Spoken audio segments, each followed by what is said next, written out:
귀한 찬양 감사합니다. 11월의 말씀 같이 사도행전 16장 31절 말씀인데요. 같이 한번 봉독할까요? 시작. 이르되 주 예수를 믿으라. 그리하면 너와 네 집이 구원을 받으리라 하고. 아멘. 우리 말씀을 좀 외우시면 좋겠는데 제가 그저께 깜짝 놀랐어요. 우리 박양숙 집사님이 그 10월달 말씀을 외우시더라고요. 네. 그래서 외우시는 분 계시구나 그랬는데 우리 고령의 우리 성도님도 외우시니까 우리 젊은 밑에 사람들은 다 외우셔야 됩니다. 네, 이제 마치 말씀을 나누도록 하겠습니다. 철학은 어떻게 삶의 무기가 되는가라는 책이 있어요. 그 책 내용 중에 아주 좀 관심 가는 내용이 하나 있어서 소개를 하려고 그러는데요. 그 내용 중에 악마의 대변인이라는 그런 말이 나옵니다. 그 내용 속에요. 악마라는 말이 별로 이렇게 기분 좋게 들리지는 않습니다만 이 말을 처음 사용한 그런 단체, 공동체는 놀랍게도 가톨릭 교회였습니다. 가톨릭에서는 뭐 복자, 성인 이런 거를 세우잖아요. 어느 분이 돌아가시면 그 다음에 그것을 추대하기 위해서 심의를 하는 거죠. 그때 이 후보로 올라온 복자 또 성인 후보들의 혹시나 있을 결점이나 미심적인 점을 찾아내고 그것을 고발하는 역할이 바로 이 악마의 대변인입니다. 왜냐하면 뭐 거기 있는 사람들이 다 알지 못하는 어떤 부분들이 있거든요. 그런 부분들이 드러났을 때 이 사람은 복자가 될 만한 자격이 안 되는 사람인데 올라왔다. 그러면 잘라내야 되는데 그걸 모르니까 악마의 대변인을 둬서 그 사람의 약점, 결점, 미심쩍은 점 이런 것들을 들춰내는 거예요. 이 악마의 대변인이 지적하는 결점들이 분명히 있을 겁니다. 그럼에도 불구하고 이 사람은 복자와 성인이 될 수 있다라고 생각되어지면 추대를 하는 거예요. 그러니까 이 악마의 대변인, 말은 좀 좋지 않지만 바른 결정을 위한 하나의 방법으로서 사용되었다고 볼 수가 있습니다. 이 악마의 대변인을 적절하게 활용해서 국가의 위기 아니면 더 나아가서는 세계 전쟁을 극복한 사람이 있습니다. 누구냐면 이미 돌아가신 분이죠. 존 F 케네디라는 분인데요. 1962년에 있었던 쿠바 사태 아실 겁니다. 아시는 분은 이 케네디 대통령에게 정보기관을 통해서 소련이 쿠바에 미사일 기지를 건설하고 있다라는 보고가 올라왔어요.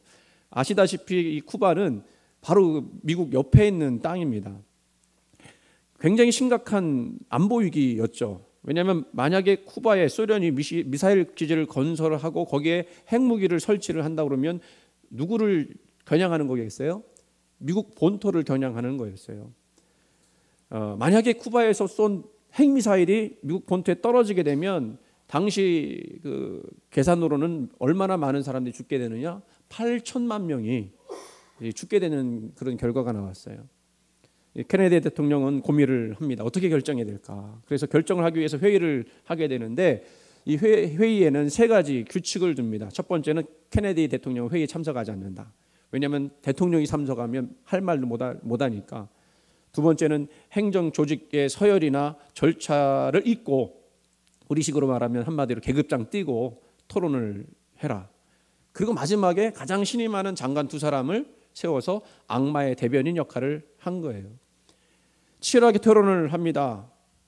미사일로 먼저 선제 공격을 해야 된다는 얘기가 우세했죠. 그런데 토론이 계속되어지면서 어떤 아이디어가 나왔냐면 공격하지 말고 해상을 봉쇄하자. 소련에서 쿠바로 들어가는 모든 배를 봉쇄를 해버리자. 그래서 이 두 파로 나누게 돼요. 첫 번째는 선제 공격파, 두 번째는 해상 봉쇄파. 이 케네디 대통령은 어떻게 하냐면 이 두 그룹에 놓고 이제 악마의 대변인을 이제 투입을 해서 그 결점과 단점과 미심쩍은 점을 계속 들춰내야겠네. 그러면서 그 사람들이 자기들의 그 주장의 허점을 찾아내서 다시 보완을 하고 또 보완을 하고 또 보완을 하고 마지막에는 두 그 주장의 그 서류를 바꿔서는 또 검토를 하는 거예요. 그래서 잘못된 부분들을 지적을 해주면 또 이 사람들이 그걸 가지고 최종적으로 정정을 해서 대통령에게 그 보고를 올린 거죠. 케네디 대통령 그걸 다 살펴보는 겁니다. 어느 것이 더 나은가? 어느 것이 지금 우리 현재 상황에서 제일 현명한 결정인가? 결국에는 봉쇄 작전을 실시하기로 결정을 했습니다. 그런데 여전히 선제 공격을 해야 된다고 하는 참모들이 있었죠. 미련을 버리지 못하고 대통령에게 끝까지 주장을 해요. 선제 공격해야 됩니다. 해야 됩니다. 그런데 케네디 대통령은 그 반대 의견을 모두 물리쳐요. 그리고 미국 함정 183척과 또 군용기 1190대로 어마어마한 내용이죠. 쿠바를 봉쇄해 버렸습니다. 이렇게 되니까 소련이 깜짝 놀라게 된 거예요. 잘못하다가는 핵 전쟁이 일어날 수도 있겠다 해갖고는 오히려 소련이 자기들이 심어놓은 모든 무기를 철거하는 조건으로 쿠바 사태는 일단락되게 됐고요. 더 나아가서는 이제 이것이 소련과 미국의 대화의 장이 마련이 되는 바람에 오히려 긴장감을 해소하는 그런 계기가 되었다라고 하는 것입니다. 그렇게 보니까 그 과정 안에 이 악마의 대변인 이 역할을 했던 그 사람들이 결국은 핵전쟁을 막을 수 있도록 인도하는 역할을 했다라고 볼 수가 있겠죠. 그리고 더 나은 그런 대화의 장으로 나오게 했다라고 볼 수가 있습니다. 그 책을 보면서 한 가지 그 삶에 대한 또 통찰도 갖게 되었어요. 우리 삶에도요, 나를 끝까지 추적해서 나의 단점과 결점을 파고들고 괴롭히고 그리고 결국에 나의 삶을 흔들어 버리는 그런 문제들, 그게 어쩌면 그 악마의 대변인 것 같은 문제들 아닙니까? 내가 원치 않지만 계속해서 나를 흔드는 문제들, 계속해서 나의 삶을 부정적이게 보이게 하고 고통스럽게 해서 결국은 나의 인생의 기본부터 흔들리게 만드는 삶의 문제들. 그래서 우리는 어떻게 하죠? 그런 문제를 떼어놓고 싶어하고 외면하고 싶은 문제들이죠. 누구든 나를 부정하게 만드는 일들에 대해서 좋다고 말할 사람이 어디 있겠습니까? 문제는 문제 아닙니까? 그런 삶의 문제를 대하노라면 나의 민낯이 드러나고 나의 결점은 더 커 보이고 감정은 다운되고 그리고 생각은 얼어붙고 말죠.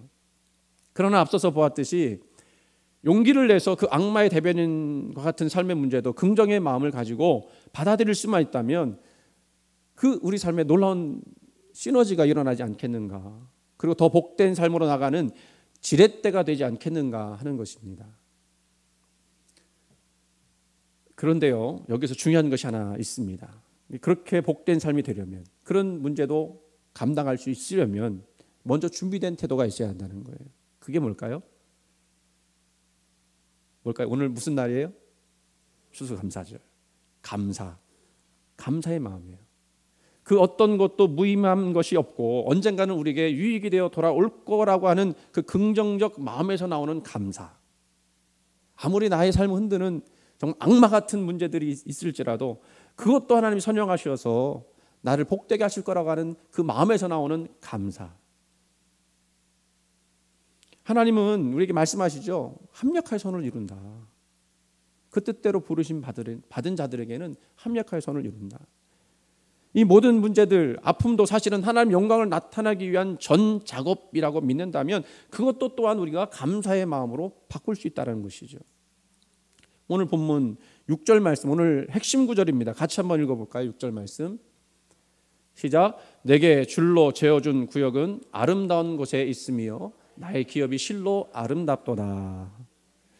여기 보면 이 시편을 쓴 기자가 시편 기자라고 해요. 시편 시인이라고 하는데 시편 기자라고 하는 말을 더 많이 쓰죠. 그 허락하신 땅에 대한 찬양이 들어 있습니다. 원래 이스라엘 백성들은 자기 땅이 없었어요. 하나님이 각 지파별로 그 백성들한테 땅을 나누어 주었고 그 지파별로 또 가문마다 또 이렇게 나누어 줬어요. 그러니까 자기가 원하는 땅을 가진 게 아니라 하나님이 그렇게 나눠준 땅을 가진 거죠. 그러니까 그 구역, 그 기업 한결같이 마음에 드는 땅이었겠습니까? 자기가 원하는 땅 아니었고 그냥 나눠준 땅이니 마음에 드는 땅 아닐 수도 있다라는 거죠. 좋은 땅도 있는가 하면 산지와 같은 땅도 있었다는 것입니다. 그런데 그 땅들이 아름답다라고 이야기했던 이유가 뭘까 생각해 보면 그 누가 허락하신 것이기 때문에, 하나님이 허락하신 것이기 때문에 이게 중요합니다. 하나님이 허락하신 거예요. 우리 삶은 누가 허락하셨습니까? 하나님이 허락하셨어요.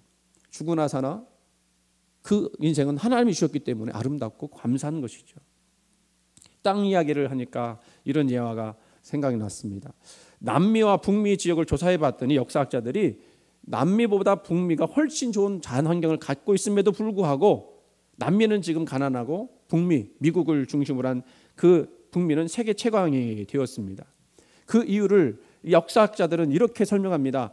북미는 청교도들이 신앙의 자유를 찾아 개척한 감사의 땅이었지만 남미는 일확천금을 노린 사람들이 개척한 탐욕의 땅이었기 때문이다. 우리가 알고 있는 이 미국의 역사, 이 청교도들이 그 찾아간 땅 아닙니까? 이 추수감사절의 기원도 거기서 시작된 거 아니에요? 청교도들이요, 처음에 찾아간 그 북미는 감사의 땅이었을까요? 1620년 9월 16일 경건한 삶을 또 신앙의 자유를 찾아서 청교도 102명이 그 메이플라워를 타고 그 영국을 떠나 대서양을 가로질러 식량 부족과 폭풍 등의 어려움을 극복한 채 같은 해 12월 26일에 그 미국 땅에 이름 없는 항구에 도착을 했습니다. 새로운 땅에 도착했지만 기쁨의 함성을 지르면서 하나님께 감사의 기도를 올렸지만, 그리고 그 땅에 정착하게 되었지만 그들을 기다리고 있었던 것은 푹신하고 따뜻한 침대가 아니었어요. 그 겨울을, 12월이니까 겨울 아닙니까? 겨울을 지나게 되는데 또 한 번의 혹독한 추위와 배고픔에 시달려서 반수 이상이 사망을 하게 되었고요. 그리고 이듬해 봄이 되었는데 농사를 지어야 되지 않습니까? 밀과 옥수수 등의 씨앗을 뿌려야 되는데 거기에 왔던 사람들이요, 다 농사를 지어본 경험이 없는 사람들, 지식인들이었습니다. 그래서 이거를 어떻게 해야 되는지 몰라서 전전긍긍하고 있을 때에 놀라운 하나님의 은혜가 일어나죠. 한 인디언이 그들에게 찾아와서 농사 짓는 법을 가르쳐 주는 거예요. 그래서 인디언을 도움을 받아서 여름 내내 열심히 농사를 지었고, 그래서 결국에 가을에는 풍성한 곡식을 추수할 수 있었게 되었다. 너무나 고마웠어요. 그래서 이 청교도들이 자신을 도와준 인디언들을 초청해서 감사 예배드리고 일주일 동안 잔치를 벌이는 것이 바로 추수감사절의 시작이었다는 것입니다. 그러다가 이제 1939년에 루즈벨트 대통령이 11월 셋째 주는 추수감사절로 선포하였고, 우리가 그것을 이어서 계속 예배를 드리고 있어요. 물론 뭐 다른 교회들 어떤 경우들은 뭐 첫째 주 드리는 교회도 있고 하지만 뭐 그렇습니다. 이 미국의 역사를 통해서 우리가 알 수 있는 것이 무엇일까? 그들은 그 어떤 상황 가운데서도 자기들이 받은 땅이 감사한 땅이다. 하나님 허락하신 땅이다. 그래서 그것을 하나님께 올려드리면서 나갔을 때 하나님이 그 나라를 풍성한 축복으로 하게 하셨다는 거예요. 그러니까 우리가 이 말을 하면 좀 우습게 여길 수도 있지만 감사를 잘하면 여러분 하나님 복이 임한다는 사실을 믿으시기 바랍니다. 그래서 구소련의 최고 지도자였던 후르시초프가 이런 말을 했대요. 재미난 말을 했어요. 미국이 세계에서 가장 잘 사는 나라가 된 것은 땡큐를 가장 많이 말하는 나라이기 때문이다. 그러면서 이런 말도 했어요. 심지어 노라고 말할 때도 땡크를 사용하여 no thanks라고 말한다. 의미 있죠, 그죠? 감사합니다 하면 땡큐지만 감사하지 않다, 감사할 것이 없다 하면 no thank you 그렇게 한다는 거예요. 우리가 감사를 이야기하지만 그냥 감사하는 것은 쉽지 않죠. 그죠? 제가 이렇게 말씀을 드리지만 여러분 왜 이 말씀을 또 드립니까? 감사해야 된다는 마음을 알고 있지만 잘 감사할 수 없기 때문에 그런 말씀을 드리는 거 아닙니까? 이 뻔한 설교가 안 되려면 그 다음에 이야기가 있어야 돼요. 그럼 우리가 감사를 어떻게 해야 할 수 있을까? 감사를 보니까요, 감사의 동력이 필요해요. 감사할 수 있는 동력. 오늘 본문을 쓴 시인은 하나님보다 우상을 섬기는 사람들 사이에서 그 내용이 그런 거예요. 내가 하나님만이 내가 모실 분이며 그분으로 인해서 내가 흔들리지 않을 것임을 고백하고 있습니다. 그런데 그 과정에서 아주 선명하게 고백하고 있는 것이 바로 하나님이 주신 구역과 기업이라는 거예요. 그 왜 그래요? 하나님이 나에게 주신 것이기 때문에 내가 그것을 무슨 땅이든 감사할 수 있다는 것입니다. 기업, 구역 사실은 같은 의미죠. 내가 다시 말하면 내가 누리고 있는 삶의 열매들은 모두 하나님 주신 것이며 하나님이 지키시는 것이라고 하는 믿음의 표현인 것입니다. 그래서 7절로 넘어가면 이 시인은 뭐라고 그러냐면 여호와를 송축할지어다. 또 8절로 넘어가면 여호와를 항상 자기 앞에 모신다. 그렇게 이야기합니다. 그러면서 아주 중요한 표현을 하나 쓰는 것이 뭐죠? 하나님이 자기 오른쪽에 계심으로 흔들리지 않는다라는 거예요. 그 하나님 때문에 감사할 수 있다는 거죠. 오늘 우리 본문에서는요, 오늘 감사라는 단어를 찾아볼 수 없지만 지금 시인은 근본적으로 하나님께 대한 신뢰의 마음으로 감사할 수 있으며 찬양할 수 있으며 하나님을 모실 수 있다라고 우리에게 고백하고 있는 거예요. 그래서 그 감사의 동력이 무엇이냐? 다른 것이 없죠. 나에게 기업과 산업을 주신 하나님, 나의 인생을 가능케 하셔서 나로 하여금 살게 하시고 내 오른쪽에 계심으로 내가 흔들리지 않도록 역사하시는 그 하나님 때문에 나는 감사할 수 있다. 오늘 시인은요, 자기가 받은 그 구역과 기업이 큰지 작은지 또는 좋은지 나쁜지 말하지 않습니다. 그냥 하나님 맡겨주신 것이기 때문에 아름답다고 귀하다고, 그래서 내가 하나님을 찬양하고 하나님을 내 옆에 모시고 그분이 나를 흔들리지 않도록 붙들어진다라고 고백하고 있는 거예요. 그러나 우리는 알지 않습니까? 우리 인생이라는 것이 좋은 일만 있지 않다는 것을 서두에서 말씀드렸다시피 정말 악마처럼 그 나를 힘들게 하고 어렵게 만드는 삶의 모습들, 악마의 대변인과 같은 그런 문제들 왜 없습니까? 그러나 중요한 것이 무엇이죠? 하나님이 내 옆에 계시니까, 하나님이 나의 인생으로 하여금 살게 하시니까, 더 나아가서는 그 하나님이 나를 흔들리지 않도록 안전하게 가시도록 역사하고 계시다 고백하는 거예요. 간혹 질병의 문제나 물질적 문제를 만나는 분들이 있습니다. 우리는 그런 문제를 만나게 되면 능력이 부족해서 흔들리기 십상이에요. 그런데 그러면서 깨닫는 것이 있지 않습니까? 뭡니까? 내 인생은 내 것이 아니구나. 내 건강도 보니까 내 것이 아니었구나. 물질도 있다가 사라지는 거 보니까 내 것이 아니었구나. 이런 깨달음. 근데 그때가 중요한 거예요. 악마의 대변인이 찾아왔을 때 그때가 중요한 거예요. 그 깨달음을 가질 수 있으니까. 그런 깨달음이 왔을 때 우리는 우리의 이 영적인 촉수가 하나님께로 향하여 나가게 됩니다. 그리고 하나님을 거기서 만나게 되고 다시 시작하는 거예요. 그동안 내가 알지 못했던 하나님이 나와 함께 하시는 그 놀라운 역사를 내가 경험하면서 어려운 중에도 힘든 중에도 하나님 내가 찬양합니다. 찬송합니다. 내가 주님만 의지하고 바라봅니다 라고 나가는 거예요. 그게 기회가 되는 거죠. 이게 우리 하나님께서 저와 여러분에게 제일 원하시는 거예요. 하나님은 우리를 괴롭히려고 그런 문제를 주시겠습니까? 우리를 못되게 하려고 그렇게 하시는 거예요? 아니, 잘되게 하시려고.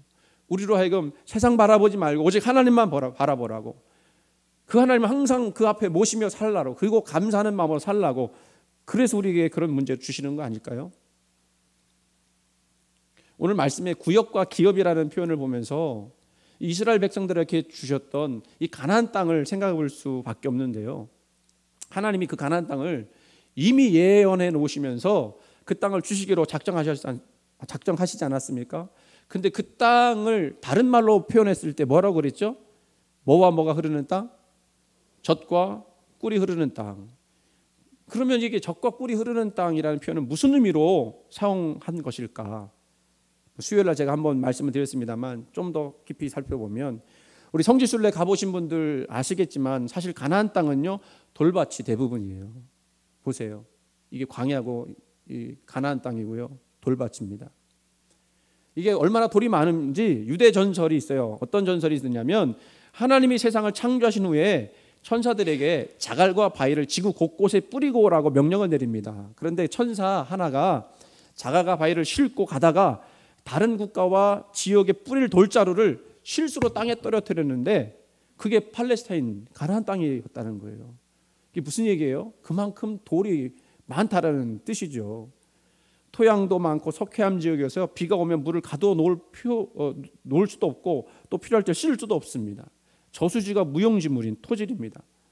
다시 말해서 그 지역의 특징적인 토양과 기후의 측면에서 객관적으로 봤을 때 하나님 말씀하신 것처럼 그 땅은 젖과 꿀이 흐르는 땅이 아니라는 거예요. 그럴 수 없다는 거예요. 그런데 유독 구약 성경만은 그 백성에게 뭐라고 그러냐면 젖과 꿀이 흐르는 땅이다. 아마 그 이스라엘 백성들이 애굽을 탈출하면서 가나안 땅이 어딘지도 모르고 또 어떤 땅인지도 모르는데 하나님이 그렇게 말씀하시니까 속아서 왔는지도 모르겠어요. 그래서 왔더니 이게 그 땅이 그런 땅이 아니잖아요. 그래서 하나님은 이런 표현 좀 써서 죄송합니다만 좀 인간적인 표현, 죽으라고 뭐라고 말씀하시면 그 땅 축복의 땅이야. 그 땅 생명의 땅이야. 이렇게 묘사하는 거예요. 이게 도대체 왜 그럴까? 뭐 때문에 그럴까? 먼저 알아야 될 것이 있습니다. 젖과 꿀이 흐르는 땅의 그 젖과 꿀은 뭘 의미하느냐? 젖은 당연히 가축에서 나오는 우유를 말합니다. 그러면 꿀은 뭐냐? 꿀은 두 가지가 있죠. 자연적으로 벌이 만드는 꿀이 있고, 두 번째는 과일에서 나오는 꿀이 있습니다. 과일 시럽이에요, 시럽. 근데 여기서 젖과 꿀이라고 했을 때 젖은 생산에서 나오는 거니까 꿀도 역시 자연적인 벌꿀이 아니라 과일 꿀로 보는 것이 자연스럽습니다. 그래서 젖과 꿀이 흐른다라는 그 말은 어떤 의미로 사용된 거냐면 목축이 잘 되고 그리고 과일 농사가 잘 되는 땅이라는 의미예요. 그래서 그것이 넘쳐남으로 인해서 그 땅은 복받은 땅이다 이렇게 표현을 하는 거죠. 근데요, 그래도 이 돌밭에다가 강우량이 부족해서 물을 가두어 건기와 가뭄에 대처하기 어려운 땅이라고 하면 그게 젖과 꿀이 흐르는 땅이 될 수 있을까요? 오히려 이스라엘 백성들에게는요, 그 젖과 꿀이 흐르는 땅은 어디 땅이 그런 땅이냐? 이집트, 자기가 노예 생활하던 그 애굽 땅, 그 땅이 물도 풍부하고 뭐 농사도 잘 되어지는 그런 땅 아닙니까? 근데 그 땅을 하나님은 한 번도 그 땅을 젖과 꿀이 흐르는 땅이라고 이야기하지 않아요. 왜 그럴까? 왜 그럴까? 이유가 있죠. 그 땅은, 이집트는 누가 안 계셔요? 하나님이 안 계세요. 그러나 가나안 땅은 누가 계셔요? 하나님이 계세요. 이걸 우리가 잘 알아야 됩니다. 아무리 여러분 부자로 살아도요, 그 부자가 하나님을 알지 못하면 그 인생은 축복받은 인생이 아니에요, 여러분. 그 너무 부러워하지 마세요. 그러나 좀 힘들고 어려워도 하나님이 계시면서 그 하나님을 모시고 사는 그 인생은 성경은 복받은 인생이라고 이야기하는 겁니다.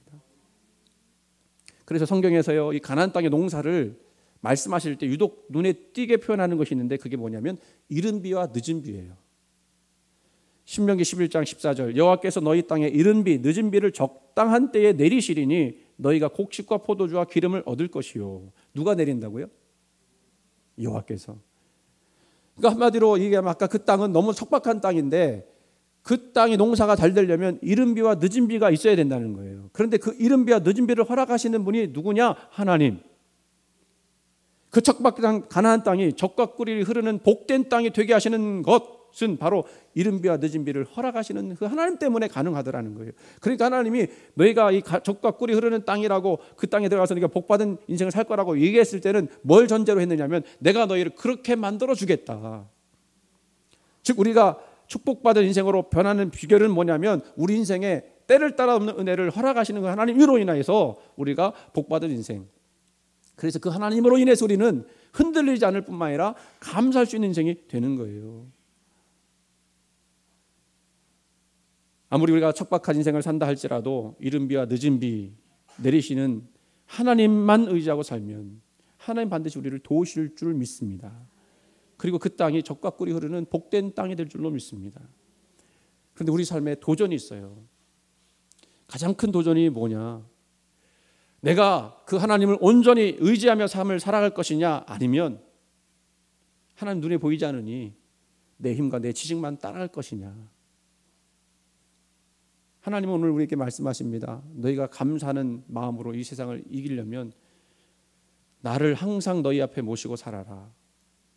다시 말하면 나만 의지하고 살아라. 이 말씀을 해주시는 거예요. 여러분 인생에 악마의 대변인과 같고 척박한 땅과 같은 삶의 영역이 분명히 있을 겁니다. 그러나 그것마저도 하나님의 섭리 가운데 있고, 그리고 하나님이 반드시 우리에게 그 땅을 변화시켜 줄 거라고 하는 믿음을 가지고 나가며 감사하며 사신다면, 그리고 그 하나님을 감사의 동력으로 믿고 사신다면 여러분의 인생은 하나님의 통치하시는 삶이 될 것이고, 오늘 이 시인이 고백한 것처럼 하나님을 찬양하고 또 고백하고 감사하는 신앙이 될 줄로 믿습니다. 예화를 하나 드리고 말씀을 마치도록 할게요. 워너 솔맨이라고 하는 화가가 있는데 이 사람 젊었을 때 일입니다. 이 사람 나이가 많이 들었을 때 사진인데요. 결혼하고 얼마 안 된 젊은 나이에 그만 중병에 걸렸습니다. 그때가 1917년이었어요. 의사가 이렇게 말합니다. 당신의 병은 임파선 결핵입니다. 앞으로 3개월밖에 살지 못할 것입니다. 근데요, 그때 상황이 어떤 상황이었느냐면 젊었을 때 결혼을 한 뒤였기 때문에 아내가 임신한 상태였어요. 그런데 막상 얼마 살지 못한다고 하니까 자기 죽는 것보다 임신한 아내한테 미안하고 또 앞으로 태어날 그 아이한테 죄스럽기까지 하더라는 거예요. 몹시 괴로워하고 있을 때 참 그 부인이 또 지혜로웠어요. 여러분 옆에 있는 사람이 지혜로워요. 다른 사람이 어떤 고난이 있을 때 이 아내가 이렇게 위로합니다. 여보, 3개월밖에 못 산다고 생각하지 말고 하나님께서 3개월을 허락해 주셨다고 생각하고 감사하세요. 악마의 대변인이 찾아온 거예요. 너 3개월밖에 못 산다.